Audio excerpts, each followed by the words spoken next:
Hello, everyone.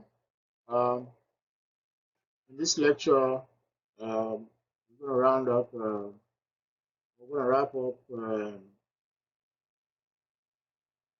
review of basic math, microeconomics, and today we're going to look at definite as well as indefinite integrals. The essence of looking at this one is because we have to use these tools to determine the consumer as well as the producer surplus. So there are also ways of using integral calculus to determine the total cost functions from the marginal cost. So we can use the marginal cost, or we can derive the total cost using the marginal cost by simply integrating the marginal cost function. So that is the idea. That is the essence of the integral calculus. It is not because we want to do integration or maybe mathematics, but it's just because we need these tools um, for further analysis of consumer as well as producer surpluses. Consumer as well as producer surplus, and how to obtain the total cost from the marginal cost. So there are also some aspects of integral applications. So when we get to the issue of information economics, asymmetric information, and the moral hazard, so we're going to see how this one plays out. Um, so I want you to listen attentively, and let's go through this topic, but make sure you try to follow all the steps. I'm not going to I'm not actually going to trigonometric ratios because we don't actually need that for this particular course, but we're going to look at only the basic aspects of integration, those ones that we need to solve some of our economic problems. So let's go ahead and get started. Um, Now, the definite and indefinite integrals, if you have a function f of x, then the integral is just a function such that the derivative is f of x. That is to say, the integral f of x dx is f of x plus c, where f is just the antiderivative of f. The capital F there is the antiderivative of f. In other words, it is the integral of f, and c is the constant of integration. So we're going to use this constant of integration to obtain the fixed cost each time when we are deriving the total cost function from the marginal cost function. Now let's look at the basic rules here. The power rule states that integral x to the power n dx is just 1 over n plus 1, x to the power n plus 1 plus c. Now, you see what happens here? If you are integrating a particular function raised to an exponent, you always need to add 1 to that exponent. You add 1 to the exponent, and then you use that result as the denominator of the resulting equation. So, and you also um, um, increase the power of the variable by 1. You always increase the power of the variable by 1 by adding 1. Now remember, in differentiation, we are subtracting. and then here we are increasing the power. You understand? So, as a matter of fact, integration is just the opposite of differentiation. So that's why they call them antiderivative. You know, so it is the opposite of differentiation. In differentiation, we always subtract 1 from the power. First of all, we, we subtract 1 from the power. We multiply the power first by the entire function, and then we subtract 1 from the power. But here, we are not multiplying in integration. You see the difference? Here, we add 1 to the power, and then we use that to result as the divisor. Here we are dividing. It is not the power that we are dividing by. We are dividing by n plus 1. That is the power plus 1. That's what you're going to divide by. That's the first thing you have to do. And then you raise the exponent by 1. That is, you add 1 to the exponent. So that's why we see here, when we say integral of x to the power n dx, it's just 1 over n plus 1, x to the power n plus 1, plus the constant of integration. Now, let's take one typical example here. Let's say, for example, we're trying to find the indefinite integral of the following function. Integral of x squared dx.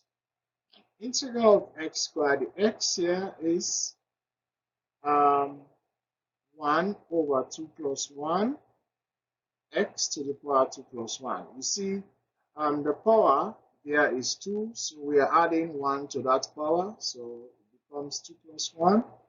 And then we divide the entire function by 2 plus 1, which is 3. So this becomes 1 over 3 x to the power 3 plus c.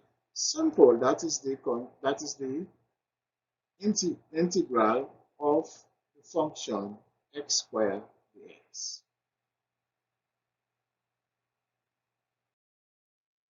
Now let's move on to the next rule, the power rule. Now, suppose we want to find the integral of 1 over x dx. So the integral of 1 over x dx is simply the natural log of x plus c. That is the answer. Natural log of x plus c. So that is the integral of 1 over x dx. Now let's try to get the integral of x to the minus 2 dx. Integral of x to the minus 2 dx becomes 1 over minus 2 plus 1. We raise that power by minus 1. And then by plus 1, sorry, we raise the power, we add that power, we add 1 to the power, it becomes x to the minus 2 plus 1. Then we divide that by minus 2 plus 1. So it becomes 1 over minus 2 plus 1, x to the minus 2 plus 1 plus c. But remember, x to the minus 2 plus 1 is just x to the minus 1. Minus 2 plus 1 is minus 1. And then minus 2 plus 1 here, in the denominator is supposed to be minus 1. So, x to the minus 1 divided by minus 1 is just minus 1 over x. Remember, x to the power minus 1 is the reciprocal of x. So 1 over x plus c. Now let's look at the other part, which says the integral of the root of x cubed dx. Now the first thing we have to do, I know most of you have done algebra before. So the root of x to the power 3 is the same thing as x to the power 3 over 2. Remember, the root there, you are raising everything to the power half, right? So x to the power 3 all to the half is just x to the power 3 over 2. So the integral of x to the power 3 over 2 dx becomes what? The power there is 3 over 2, so we just add 1 to that power. So we have 3 over 2 plus 1. Then we have 1 over 3 over 2 plus 1, x to the 3 over 2 plus 1 plus c. Now, if we add 3 over 2 plus 1, we get 5 over 2. So the resulting equation becomes x to the power 5 over 2 divided by 5 over 2 plus c. You can simplify this further if you want. If you like, you can do that further. It becomes 2 over 5. That is 2x to the power 5 over 2 5 plus c. Because if you divide this by 5 over 2, just you flip. When you multiply, change the sign, the division sign to multiplication, and then you flip the fraction of the denominator. That becomes 2 5 x to the power 5 over 2. So 2 over 5 x to the power 5 over 2 becomes 2x to the power 5 over 2 over 5 plus c. So that is the answer, right? So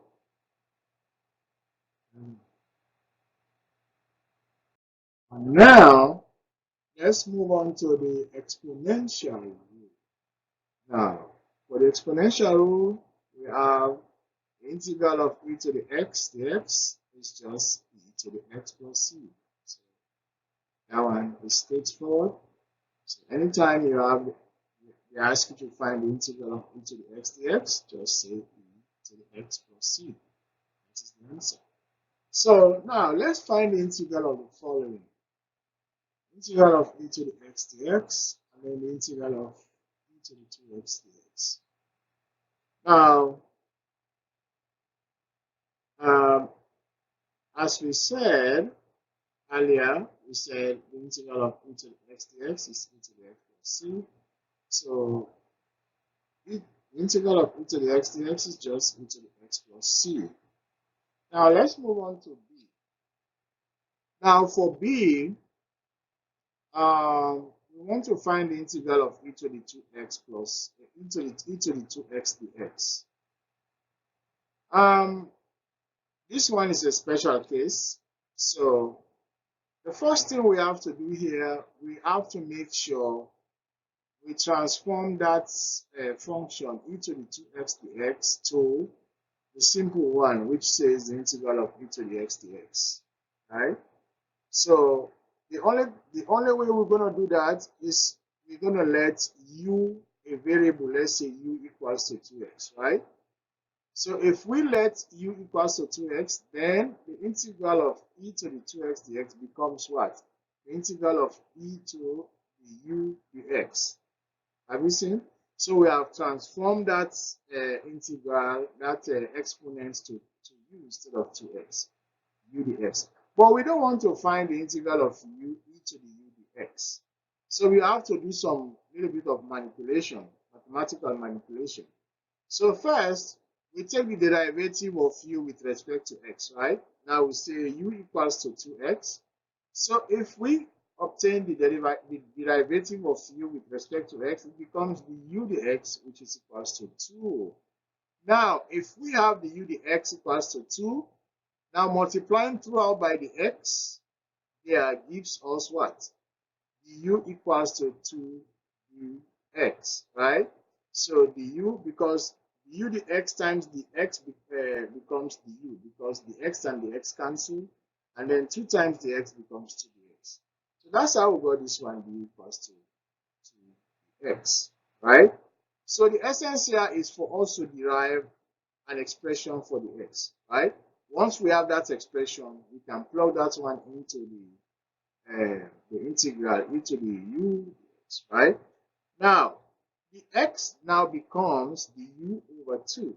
Because if you divide both sides by 2 here, the u divided by 2, and then 2dx divided by 2, the 2 cancel, then the x becomes the u over 2. Now, this is what we are going to plug into the integral e to the u dx. So instead of the x now, we're going to have what? The u over 2. So plugging for the x into the integral e to the u dx gives us what? integral e to the u du over 2, which is the same as saying 1 over 2 e to the u du, right? So we just bring that constant term out of the integral. That becomes half integral e to the u du. Now, this makes it so simple. Now, it is so simple. Now, we can just apply the exponential rule, which says e to the x. The x is just e to the x plus c. So we are going to do the same thing here. So this becomes what?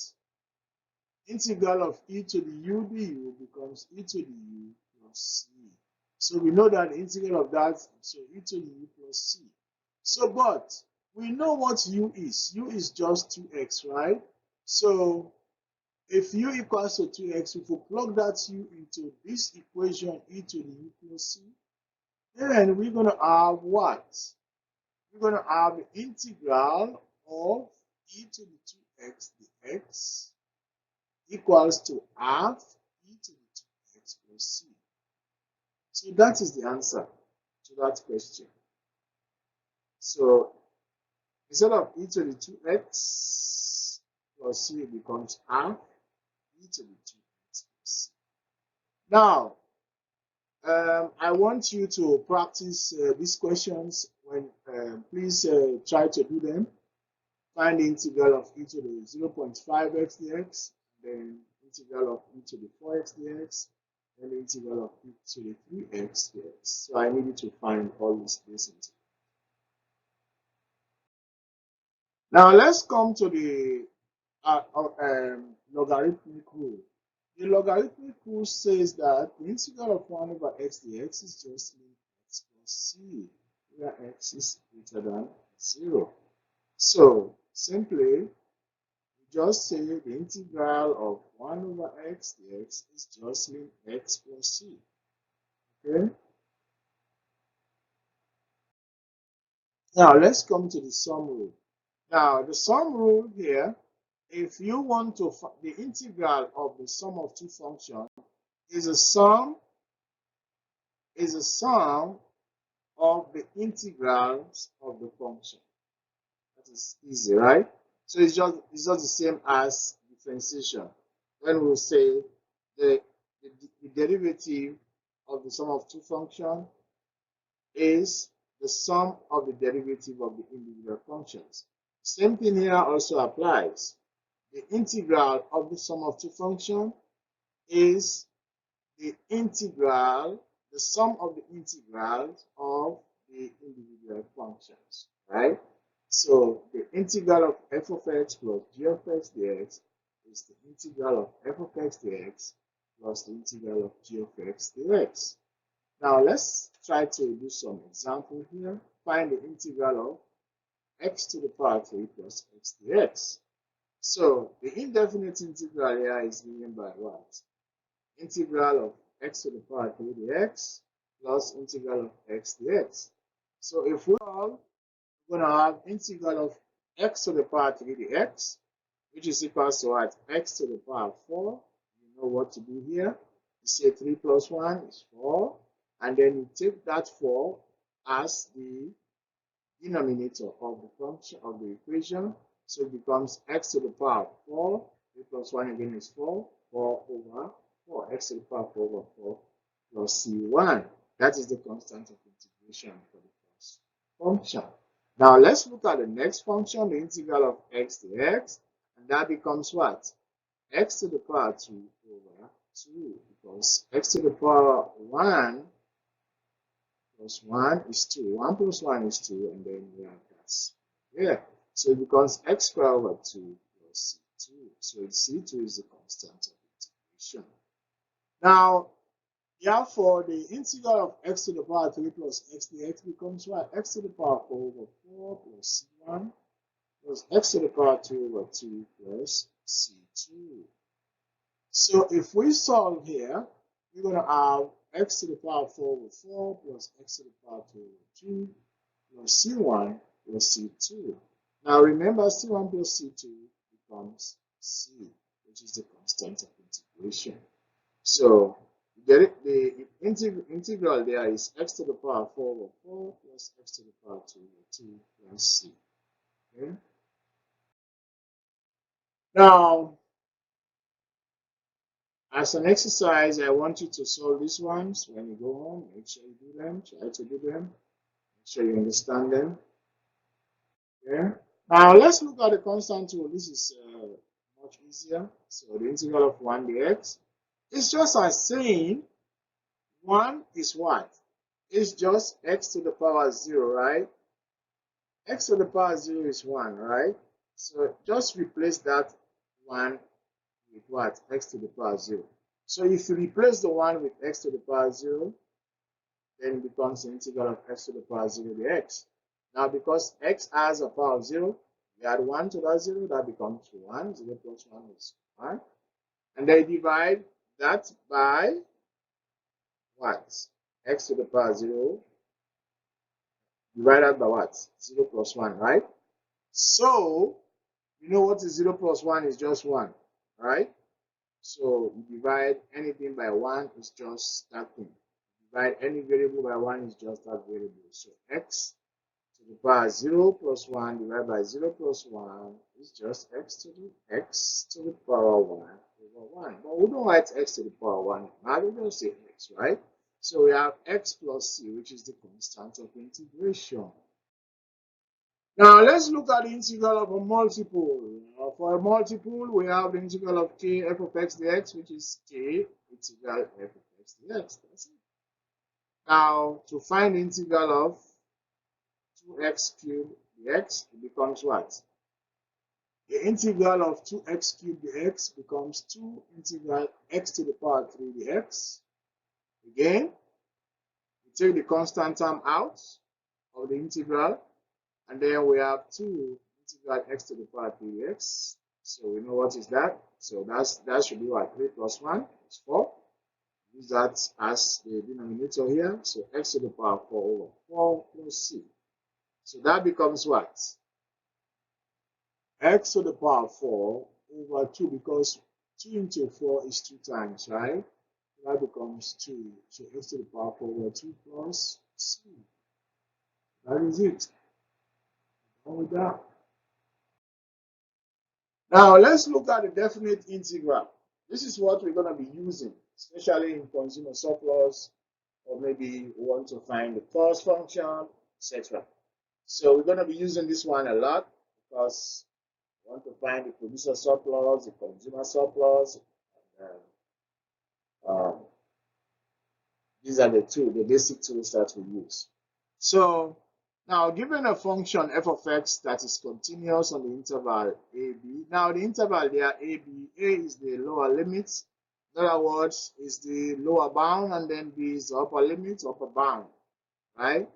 So we have a is less than b, then the definite integral is from a to b. Now you see the limits there from a to b, f of x dx, is f of b minus f of a.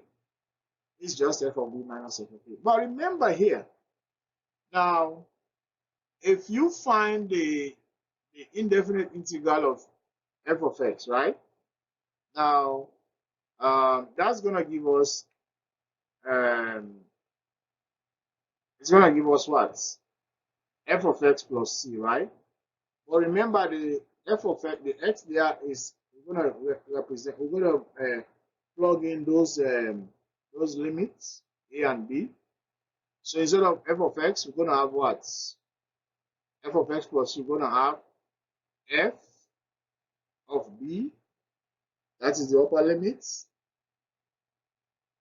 plus c, right? And then minus the lower limit, f of a plus c, right?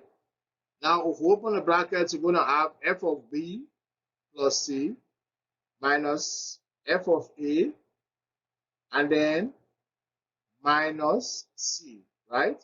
So the c minus c cancels, so that's how we got this f of b minus f of a.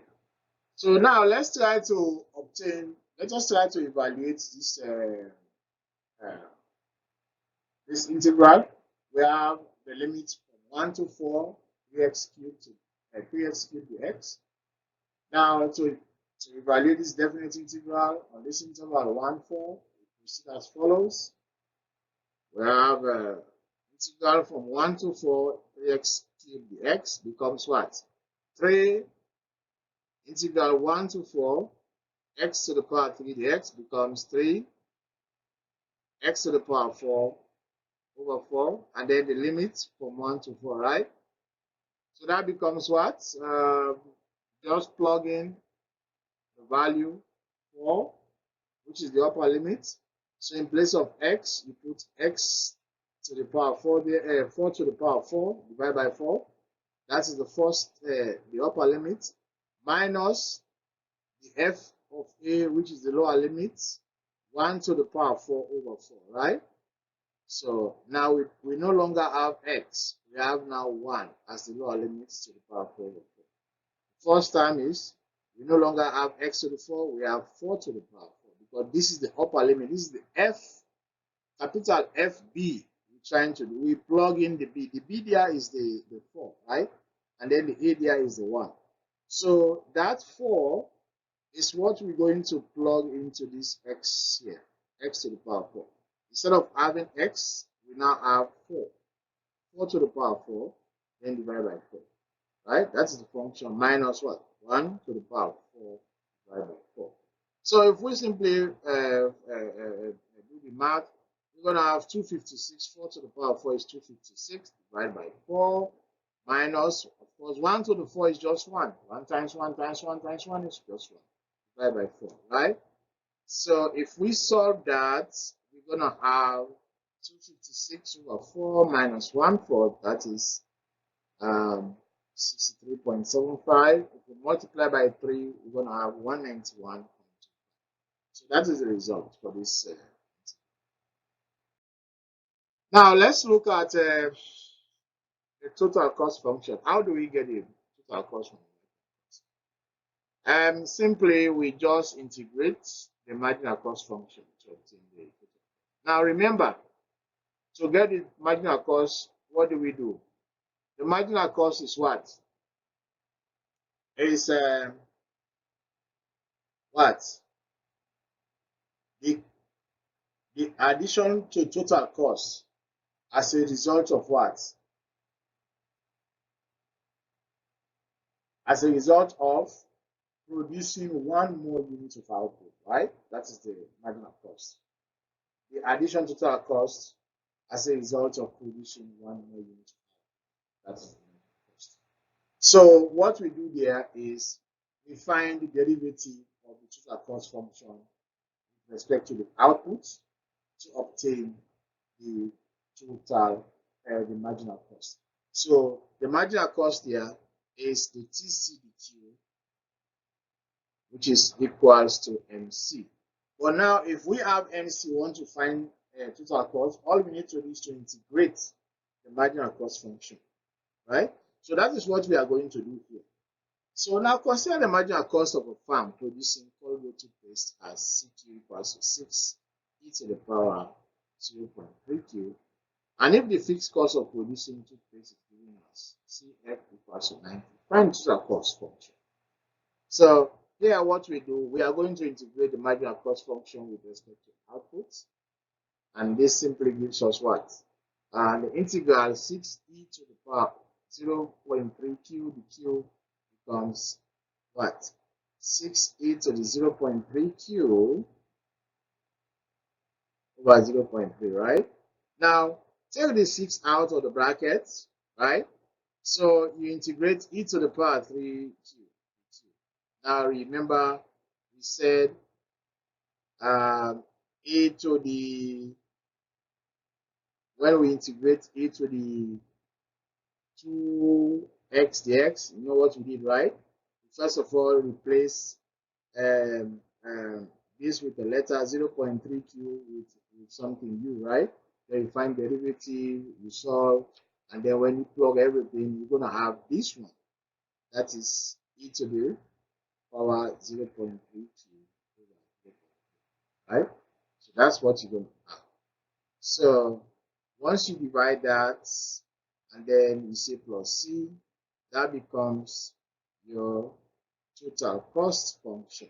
But it is not your total cost function because we still have the constant of integration here. So what we need to do now is to definitize that constant. So in order to definitize the constant, what we do is we try to set the output to 0, right? Now, if you are not producing anything at all, you incur what as a farm? What do you incur? Do you incur variable cost? No, you don't. You incur the fixed cost, right? So if you're not producing anything at all, 0 output, a farm just incur the fixed cost. You get the point I'm making?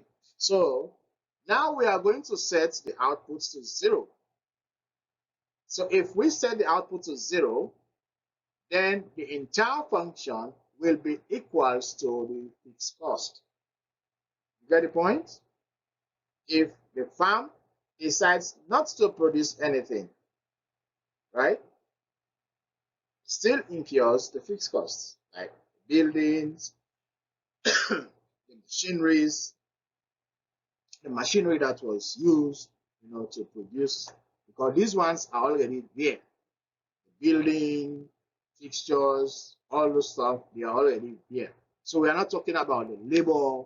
We are not talking about the other variable costs, maybe cost of advertisement, or maybe those ones are all variable costs, right? So we're talking about the fixed cost here. Now, if the farm decides not to produce any Colgate at all, it's definitely going to incur fixed cost. So it is that fixed cost that we're going to equate to this function to obtain the constant of integration. So, but in doing so, we say the farm does not produce anything. So if it doesn't produce anything, then it's going to incur the fixed cost. And this entire function is equal to the fixed cost. So if that happens, we have q equals to 0, and then if we solve, we have 20 e to the power 0.3 times 0 plus c equals to 90. That gives us 20 times e to the power 0 plus c, which is 90. If we solve that, e to the power 0 is just 1. 1 times 20 is just 20 plus c equals to 90. So 20 plus c equals to 90, that gives us what? 90 minus 20, which is 70. So if we plug this one into the function, so what do we get? We have 20 e to the power 0.3 cubed plus 70. So the c becomes 70. So just add that. That is your total cost. So this becomes your total cost.